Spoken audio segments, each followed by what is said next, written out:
face aux enjeux et perspectives de l'économie sociale et solidaire à l'ère de la Cinquième République du Gabon, que la deuxième édition Youth Economy Forum a fait l'actualité le 12 décembre 2025 à la Chambre de commerce de Libreville en présence des participants et partenaires. Esprit de volontariat qui est le socle de la thématique qui nous réunit aujourd'hui, notamment l'économie sociale et solidaire. Dans nos réflexions, nous nous sommes dit, on ne peut pas parler d'économie sociale et solidaire sans la capacité de prise d'initiative, sans également avoir la capacité d'être volontaire, que ce soit dans des initiatives associatives, que ce soit au sein de tous les autres acteurs de l'ESS, notamment les associations, les mutuelles, les coopératives, et toute initiative globale qui intéresse justement la vie à la société.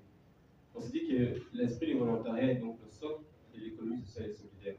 Et pourquoi aujourd'hui on a posé la thématique autour de l'économie sociale et solidaire? Ce qu'il faut rappeler, c'est que depuis les années 2000, il y a eu beaucoup de discussions sur la question de l'économie sociale. Il y a eu un ministère en charge de l'économie sociale au Gabon, et à mesure, la thématique a plus ou moins perdu de l'intérêt. Et aux alentours de 2021, il y a eu une direction générale en charge de l'économie sociale et solidaire qui a été mise en place. Moi, j'ai eu la chance, en 2023, au Sénégal, de participer au Forum mondial de l'économie sociale et solidaire. Et c'est là-bas que j'ai justement compris les enjeux derrière ce nouveau modèle économique, qui n'est pas seulement une question sociale, mais qui est véritablement un outil d'autonomisation.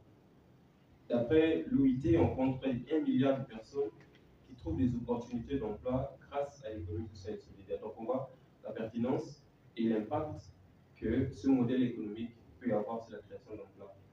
Mais pas que, parce que l'économie sociale et solidaire, c'est aussi une économie qui s'aligne autour des piliers du développement durable, notamment l'impact social, l'impact économique et également l'impact environnemental. Et c'est ça l'intérêt de l'enjeu de la discussion. Aujourd'hui, le Gabon s'engage sur les questions environnementales. Le Gabon cherche à booster son économie à travers la transformation. Mais également, l'intérêt, c'est comment est-ce que finalement, toutes ces mutations structurelles ont un impact social sur les populations. Aujourd'hui, c'est la deuxième phase du Youth Economic Forum. La première phase consistait justement en 3 thématiques de discussion sous forme d'état ronds. Nous avons eu une discussion avec les acteurs et la direction générale de l'économie sociale et solidaire, qui malheureusement a dû s'excuser pour les questions d'agenda et d'administration, n'a malheureusement pas pu être avec nous. Nous ouvrons ce Youth Economic Forum sous le signe de la 5e République naissante.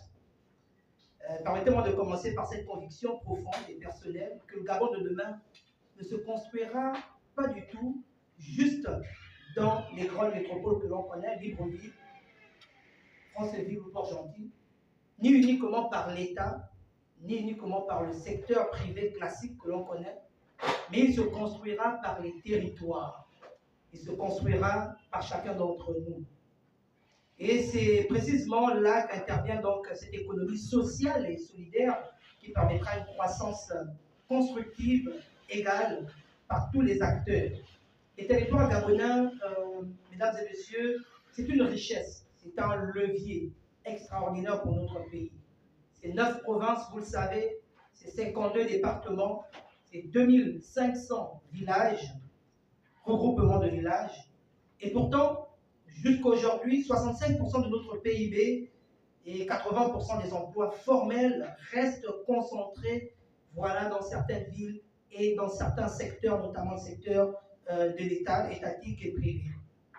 Donc cette hyper-centralisation est une anomalie historique. Et à l'ère de la 5e République, il est de notre devoir de contribuer à l'essor de cette économie sociale et solidaire. Le Pôle national de promotion de l'emploi dans le cadre de thèmes abordés sur les mécanismes mis en place par l'État pour pouvoir contribuer, appuyer tout ce qui concerne l'économie sociale et solidaire.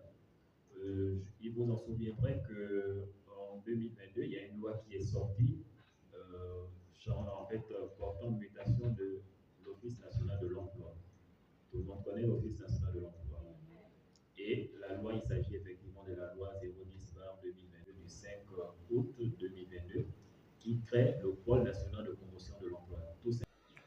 Notons que la deuxième édition vise à traduire les engagements politiques et actions concrètes avec une emphase sur l'autonomisation économique des jeunes comme acteurs de la Ve République. Au finish, plaidoyer et créativité pour construire la jeunesse de demain a fait tomber le rideau de la deuxième édition.